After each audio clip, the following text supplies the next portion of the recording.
Welcome back to Wake Up with Nubian Tigers Talk, a podcast brought to you by a group of Black Princetonians where we talk about issues impacting our Black and Brown communities. My name is Michelle Jacobs, and I'm here with my co-host, as always, Ray Smalls. So we're very excited to have three guests. These are our first three repeat guests. So this is a very special episode for us.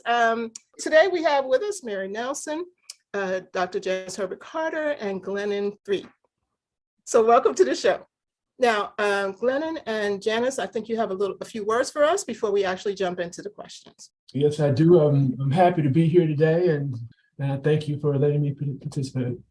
Thanks, Michelle and Ray, for having me again. I need to state that any views that I express are my own personal views and do not represent in any way my employer, Morehouse School of Medicine. Oh, I'm sorry, I didn't do that. I'm not employed. I'm retired now, but my views do not represent anybody other than me. Well, that's great. Since our last time, we have some retirees up in here, and it's good to be free, isn't it? It is. Yes, it is. We're waiting for Janice to jump into that. I got too many bills right now.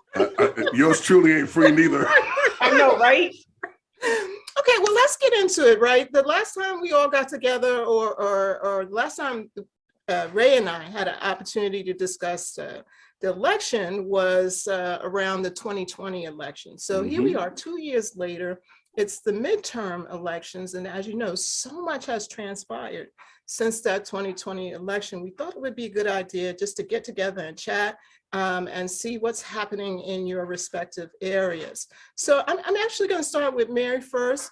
Mary, the last time you were on the show, you were talking about some of the difficulties that the voters in Missouri have, both because of the close relationship with the county versus the city, and also the voter registration issues. So bring us up to date. What's happening there where you are? Well, Missouri has a fairly new and recently legally challenged voter suppression law, I will call it. We have, instead of being able to establish your identity by showing a utility bill, a lease, a current lease, or current mail, you now have to have a photo ID with your current address. If you don't have your current address on your ID, which can't have expired, so even if it's a passport, if it's expired and it doesn't have your current address on it, you will be given a provisional ballot, and provisional ballots usually aren't counted. The other thing that's added is that unlike other states where if you vote a provisional ballot, you have a right to cure where you can come in and establish your address. You can come to the election office on election day to show that you are who you say you are, hopefully with the right ID. But the problem is it's a very small office. There will be hundreds and hundreds of people there. And the chances of your being able to establish your identity if you don't have a photo ID are slim and none. So it sets up a perfect scenario where lots and lots of people, especially seniors who no longer drive and who gave up their driver's license, people who tend to move around a lot for whatever reason and don't have their current address on their photo ID. Also students, especially students who are in town from wherever, just like when I voted for the first time in 1976 in Princeton. You can't do that now because unless you have that ID, you can't use a student ID, then you can't establish that you have a right to vote, even if you are registered to vote and in the voter rolls. And then they put some language in there that said that anybody can still challenge a voter whose identity is suspect. And so with our Republican Secretary of State, it's a very good likelihood that there will be a lot of people who will be disenfranchised. And this is the first time that this law will be in effect in Missouri. There was a special election in the city of St. Louis for Board of Aldermen president, and it applied then. 6% of the electorate turned out to vote in that election. So essentially, this is new to everybody in the state of Missouri. I expect that it will cause a lot of problems.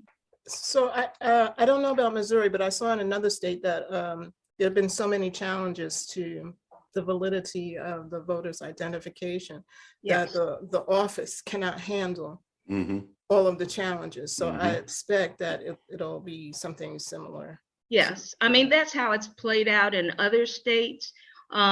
Groups here that have challenged this have not had any success. I think the last case was thrown out as recently as last week. But it's expected that close to 20 to 30% of the registered voters will not be able to cast a ballot. Wow. Can I ask Mary, what about polling places? You know, a lot of, especially in the Black communities, a lot of polling places were shut down just so that, you had to travel twice the distance, 3 times the distance in order to go vote than you did, let's say, in 2016 or 2012. Is that the case in Missouri as well? Missouri is going to be very interesting to watch on that issue because local boards of elections control the number of polling places within each district. So there's been redistricting in Missouri, as I'm sure there has been in other states, and especially in the center of the state where a congressional district has moved so that half of the people are in the new district and half are in the old. It's going to be confusing. Also in the city and the county, unlike the last election when we talked, where county people could show up at any polling place, but the city people had to go where they were assigned. Now the city has changed, but they haven't made that widely known, which, it'll be crazy. It'll be crazy. So, okay, Mary's in Missouri. Glendon, you're down in Alabama, which certainly has been in the news the last, several years. And is the ID requirement issue as much a problem for Alabamans as it is in Missouri? It's not as much of a problem in Alabama, I don't think, because we've had something similar to that before. But it's another way of voter suppression. And beyond that, what about, as I asked Mary, about the number of polling places that were closed down in states all over the country? They've been closed down some in Alabama, but in Alabama, the politics are so one party that it really doesn't matter that much. We're basically a Republican state. We don't have a single Democratic officer that's in a statewide office. Wow. So Glendon, I saw that since Shelby versus Holder, it's gotten even worse in Alabama than it was before. What's the impact that you're seeing there on? Well, the impact that we're seeing is that we had gerrymandering when we had redistricting. And so like the 7th congressional district, which is the only congressional district that has a Black representative, Terry Sewell, looks like a zipper that goes halfway across the state. And so they gerrymandered the state so that we have 7 congressional districts and 27% of our population is Black, but only one congressman. We should note here that Terry is also a Princeton She is. So, And that law was challenged and the challenge was denied. And that gerrymandering is in the Supreme Court just listened to that that case, Glenn, correct? And I think we're gonna lose, because what I think they're gonna say is that it's political gerrymandering, which is fine as long as it's not based on racial means. Yeah, I think the Supreme Court has been pretty clear that they're done with the gerrymandering issue. Gerrymandering is one of the greatest dangers of voting rights, I think. Right. No, because absolutely. what it allows is for the minority to rule in many states. Right. Which is the master plan. It is. Right. I was also reading recently, and maybe they were interviewing Terry, I'm not sure about that, Terry Sewell, but they were talking to the people in Selma, Alabama, where, as you know, the Pettus Bridge and all that, well, these big events happened during the Civil Rights Movement.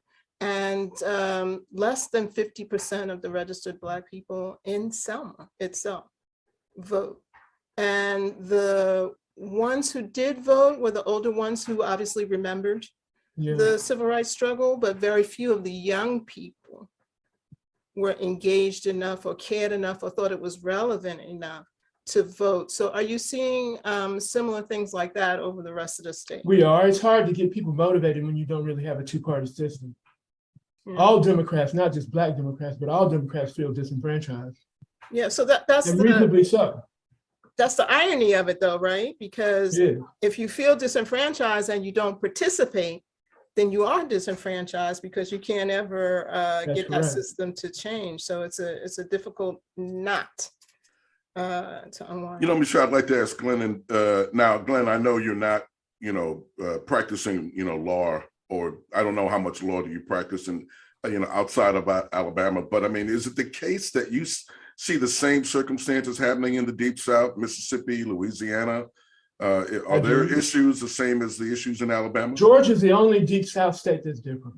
Mississippi, Louisiana, to some degree, Texas.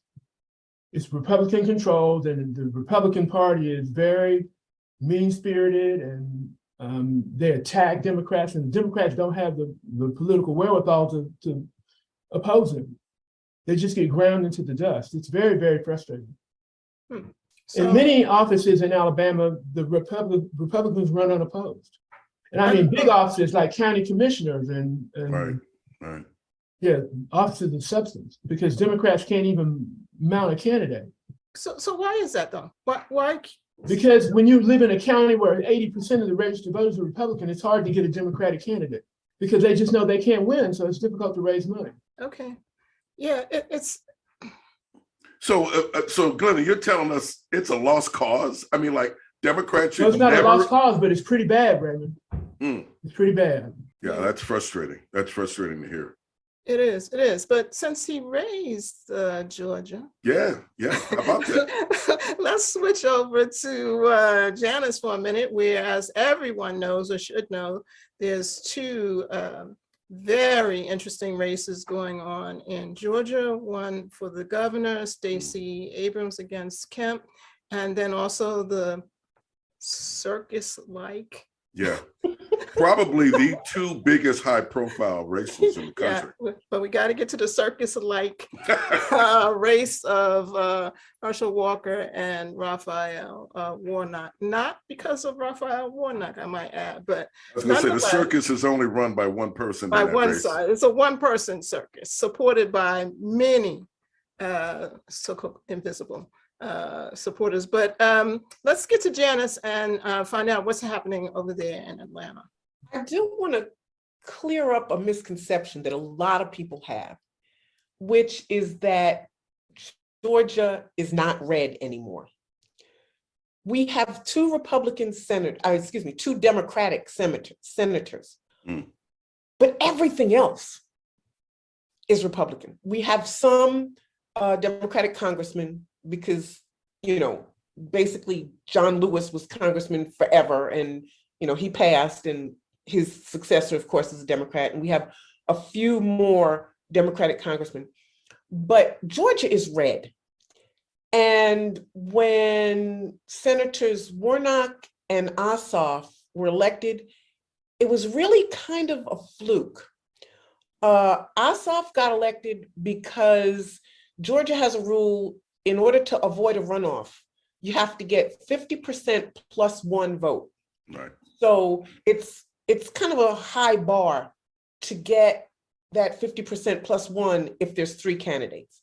And so there's usually a libertarian candidate who throws a monkey wrench into the system.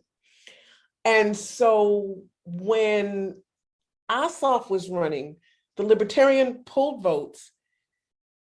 There were, when the runoff came, a lot of Republicans stayed home and he won. With Warnock, he was running for a seat where there were 12 candidates because it was a non-partisan race to fill a seat where the previous senator had resigned due to health issues. And there were two big Republicans running against each other and against Warnock. They fought it out. The runoff ended up being between Warnock and one of them. And then the Republicans who didn't support the one who was in the runoff, they stayed home. And basically, Trump was saying, this is a sham, this is a joke. And so a lot of Republicans just stayed home, and so Warnock got in. So we got two Democratic senators basically as a fluke. Now, the senators have a 6-year term, so Ossoff is good. But Warnock, because he was running to fill out the end of a term Right. of someone who had resigned, he only had a 2-year term. So that's why he's running now. Right. He is slightly in the lead, according to most polls.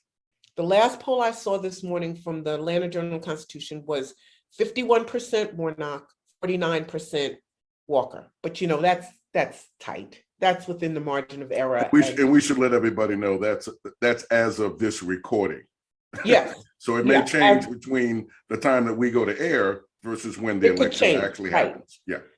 And so it's, to me, almost inconceivable that it could be that close. Walker is such a weak candidate that if Warnock were running against anybody else, he wouldn't have a chance. But because he's running against Walker, who even a lot of Republicans don't support,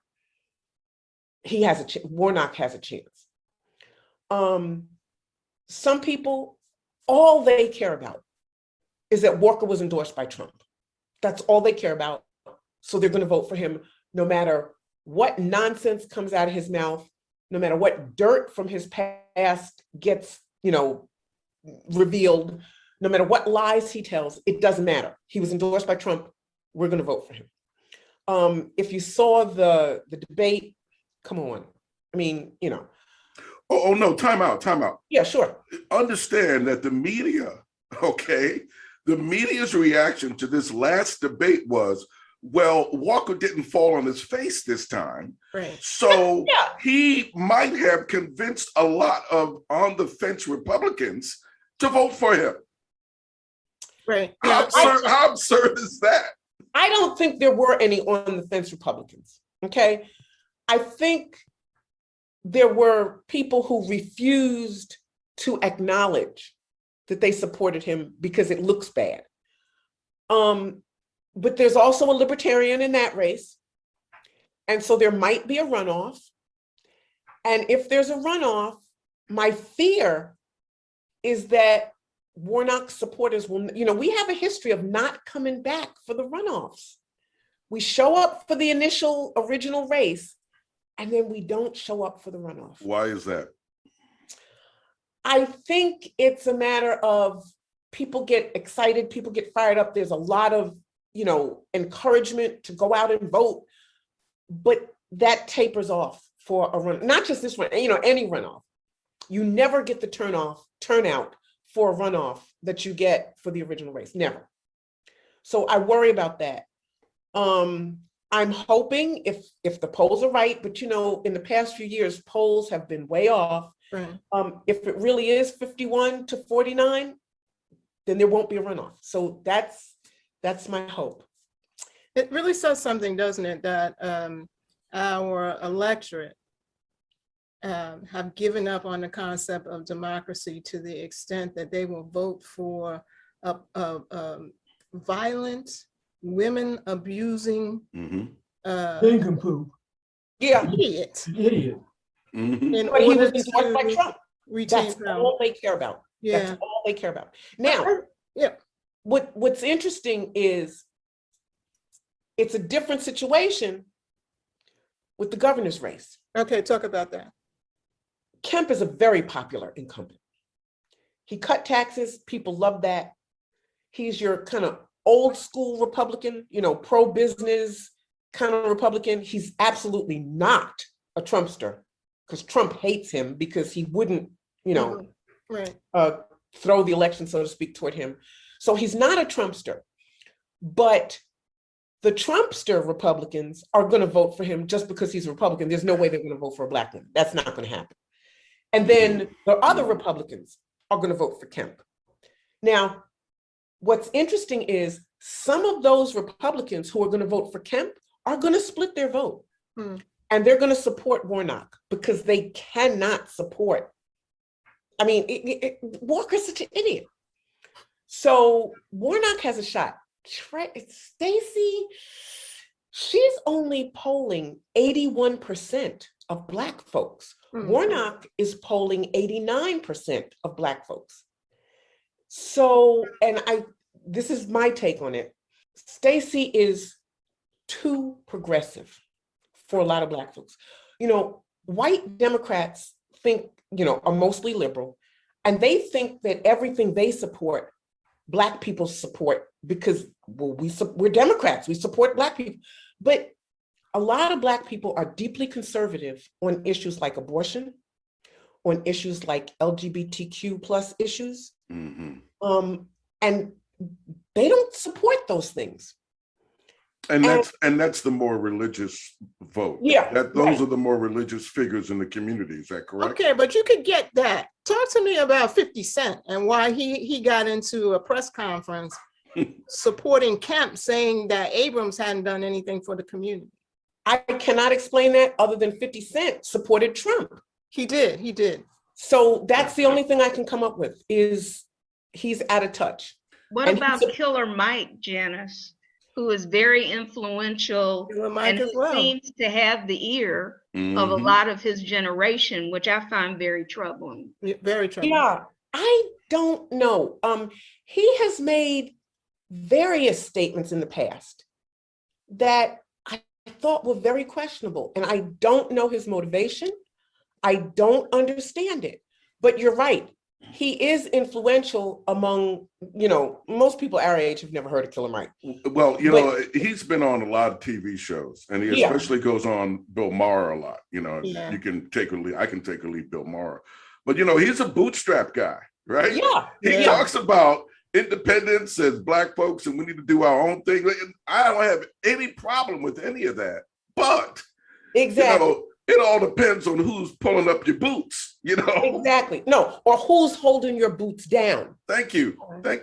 So you can pull all you want, but if somebody's got their foot on top of your boot, or even worse, you ain't got no boot. What's to pull up? Right. So I don't have an explanation for those two. Especially 50 Cent at this point, I put him almost in the Kanye West category, just out there. Yeah, yes. Just exactly. out there. Killer Mike's not crazy. No. I think he's just wrong. Misguided. He's not crazy. Yeah. But that's why it's so troubling. And I think Glennon alluded to this. Young people have given up on democracy. Young people are not voting. And when somebody is telling you who you think is level-headed and is pro-Black and is down, and when they're telling you Kemp is the guy, then, if you bother to vote, you're going to follow someone like that. And, I think it's very troubling that young folks have not experienced what we did in the civil rights era. They don't understand the price that was paid for the vote. And they're just too willing to sit back and watch it all unwind and continue to grumble about what we ain't got, what we ain't getting, and not being willing to do anything about it. So I find that interesting. Okay. All the momentum that the murder of George Floyd and others had 2 years ago, almost 3 years ago now, political activism and social activism and what have you, one would think that would, still be carrying over a couple of years later. So where is that activism? Where is the Black Lives Matter movement? Okay, they're still out there. Voting. No, they're still out there. They are still out there. But what has happened is how the Democratic politicians manipulate what needs to happen Mm. in order to stay in office. So you know that we're seeing now all these reports about crime and all that kind of stuff, which is a Republican tactic that they have used for centuries, Right. right? And who's picking up on Right. that? Look at the way they backed away Democrats. from the defund the police argument. There you go. There you go. Where was all that when the politicians were all like, oh, yes, the police this, we need to reallocate resources? No, every single one of them almost has supported giving the police more money. Where did Right. all the COVID funding go? It Mhm. went to the cities who gave it to the police. They didn't distribute it. They didn't invest in the communities that needed investment. Or Michelle, it was completely mismanaged by many municipalities all Absolutely. across this country. Absolutely, and given to the police. The grassroots people are still there. They're still there. They're still fighting. If you follow them on any social media platform, you can see the work that they're doing. But our major Democratic, quote unquote, leaders Yeah. find it more profitable to Mhm. cast aspersion on what those people are doing in order to stay in office. And see, and that's a problem. Yeah. Yes, they need to stay in office, but it's got to be, it's Yeah, the same Clinton, Obama technique. Step on the poor to please the middle class to stay in office. Or to quell their fears, because every time you see Joe Biden do a public event, you know, like he was just in Pennsylvania recently or what have you, and they start talking about the police, the first thing that'll be out of his mouth is like, oh no, I'm not in favor of defund the police. You know, No, we Joe need Biden to- is a police supporter. He has yeah, always, always been. Yes, yeah. absolutely. And he doesn't have a problem with police killing people. Nope. Has never had that problem. I think it's a major failing of the Democratic Party and the DNC in particular, not to play up that issue, particularly when it's just a gimme for Republicans to run on a, you know, Democrats are soft on crime kind of platform. And God bless them, but name one Democrat who has made the link between increases in violent crime and the proliferation of guns in this country. Name one. I mean, there's nobody who's making that connection and speaking directly to that issue. I mean, you know, it used to be that Social Security was the one thing you couldn't touch. That was the third rail of politics. Now the Republicans feel comfortable enough talking about it in midterms, as close as they are. They're throwing out little hints about private. Oh no, they're not hinting. Ron Johnson ain't hitting. I mean, what the hell? But Democrats can't find the nerve to say there's too many damn guns in this country. And And that's listen, why everybody is afraid And to the leave. data is out there. The data is available. It's They could available. point out how it's being mishandled by the Republicans, but they won't do it. They won't do it. And it's not because the NRA is still such a threat. Not at all. The NRA has been emasculated. Yep. They've lost their funding by and large, so they're not the powerful threat that they used to be. But where are the Democrats on this issue? Yeah. Hey, here's a question I wanted to throw out to you guys. You know, Charles Blow, the New York Times opinion columnist, moved to Atlanta right before the 2020 election. And he wrote a column that said, more Black people should move to the South so that Black people can get elected to positions in the South. So what do you guys think about that? Is that how it works? It would I don't take think a it's lot quite of that Black easy. people moving. Yeah.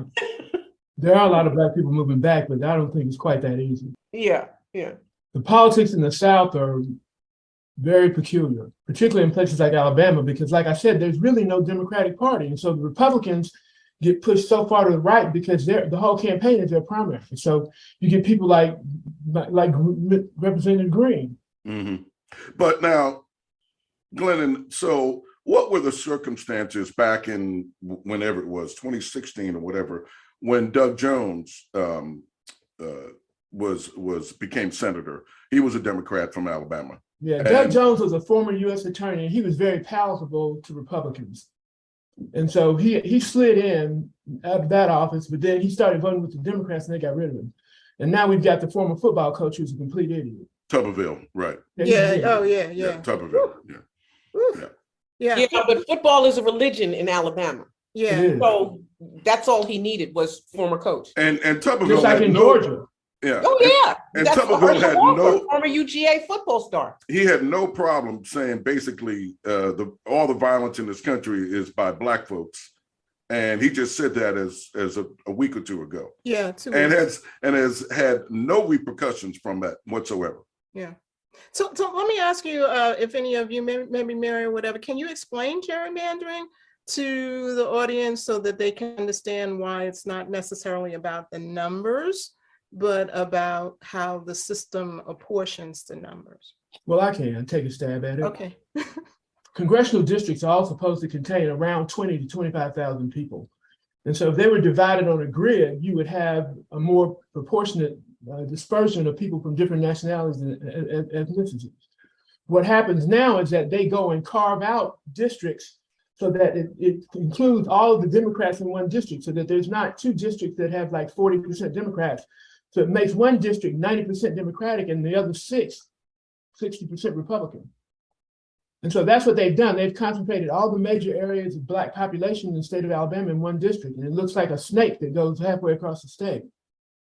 And what is so frustrating about it is that the rules for creating districts say not only that you're looking for pockets of people with common interests, but the lines are supposed to be forming around these communities in a way that doesn't preclude other communities from being a part of it. So I'm not explaining this well. So you get these wiggly lines when you're supposed to have smoother lines that go around geographic areas. So they use techniques called cracking, where you take a community of people and you split them in two intentionally in order to dilute voting strength. So that instead of having an urban area that's like 80% Black, you would split that up into 2 or 3 districts. So those little pockets of Black people, even if the lines are no longer drawing contiguous neighborhoods, then you crack it up so that you have a few Black people here, a few Black people there, and a few Black people over there, and 3 different districts. So you've completely diluted whatever voting strength might have been there. But Mary and Glennon, but those, by cracking though, those same districts, they become attached to other white districts or suburban districts. Right. That's what she correct. They said. do, but it waters down any Right. concentration so that you have enough to elect a Democrat or a Black. Right. So it doesn't matter how many Black people you have in a particular That's correct. area. Their vote is still going to be diluted if the gerrymandering is successful. That's correct. So in a state like Missouri, most of the Black people live in Kansas City or St. Louis on opposite sides of the state. So what's happening with the suburbs growing further and further into the center of the state is you see with each redistricting carving out what little pockets of white folks or Black folks they can split off to make sure that the districts that are white remain white, and that there's only 1 or maybe 2 districts that could be won by a Black candidate. Just 2. So Missouri will likely never have more than 2 Black congresspeople. Mm-hmm. Which is interesting, Michelle, because they can do that for voting, right? But they don't seem to do this. It doesn't seem to work quite the same with school districts, does it? No. You know, for a school White district, supremacy in we action. don't want any black That's right. in the school district. You know what are you saying? So, you know, so it's a bleak picture, yes. But tell me why you all stay where you are, and And vote where you are. yeah, and what are you hoping for your respective states? What are you hoping in terms of how progress can be made in your particular state? Well, it's incremental, and maybe we're hoping against hope, but it's also home. It is home. You know, with all the scars and with all the mess, I've got history here. I'm not going anywhere. And, you know, Missouri hasn't had its state legislature be controlled by Democrats for 20 years. Wow. 20 years. But before that, Democrats controlled the state for like 30 years. So these things come in cycles. You know, the good news is that one day Donald Trump will be dead. Not by assassination. No, He will by choke on a nature. cheeseburger or Kentucky Fried Chicken. But one day he will be dead, Mm. and he will not be an issue in our politics. And I think it is incumbent on all good people who still believe in democracy to impress on young people how important it is to always have hope and to keep coming back, because things do change. As Glennon said, it is incremental. It looks hopeless for a long time, and then a special candidate comes along that people can rally behind. And then you start moving from there. How about you, Jan? Well, I don't have the it's home argument because I'm from Brooklyn, but I've lived here for over 30 years. Atlanta is not Georgia.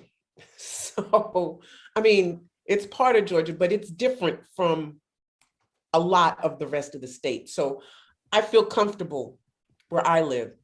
And I'm here because I really have a stake in what I'm doing in terms of healthcare and education. So that's why I'm here. Atlanta is a great place to live. And so I like that. I vote. I encourage other people to vote. I contribute to campaigns. And quite frankly, when it looks hopeless, I vote because of my ancestors. I vote because of the people who couldn't vote. I vote because of the people who fought and died and bled and were beat in the head. I met John Lewis. To the day he died, he had a scar from where he was beaten. I vote because of those people. And I just got back from Africa, and I just was at the door of no return.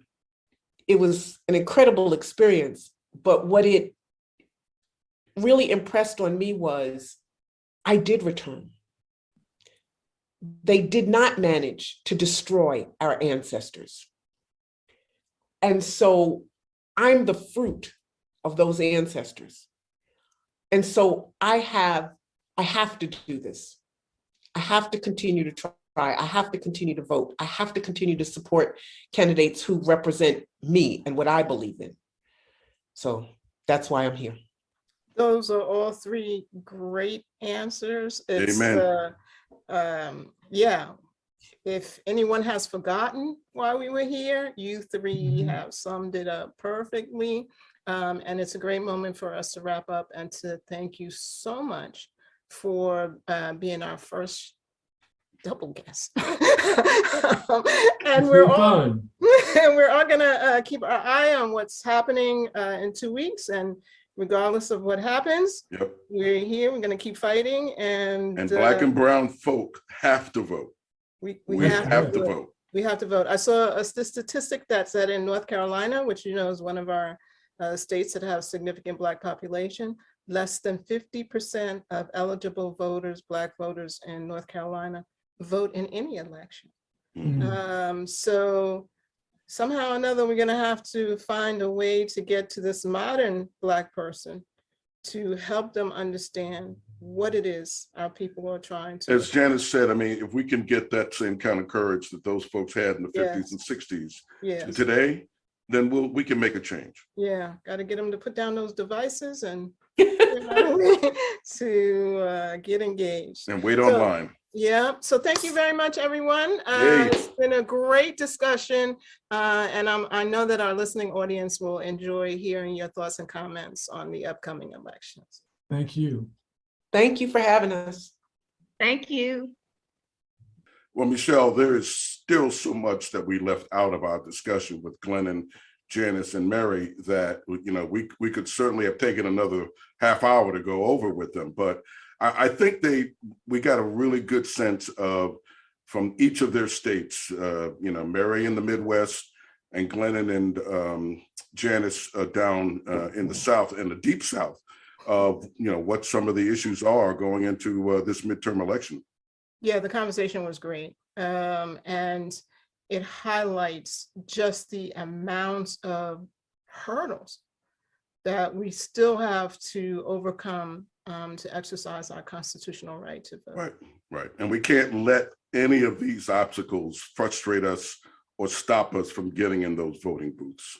That's right. That's right. So everybody, get out there and vote. If you enjoyed what you heard today, visit our website, NubianTigersPodcast.com.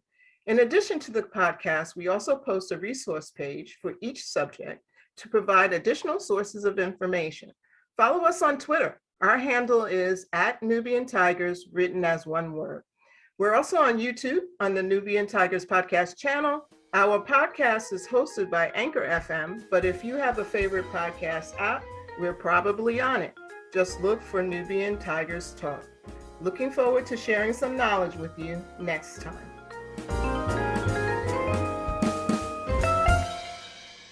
Wake up, wake up, wake up.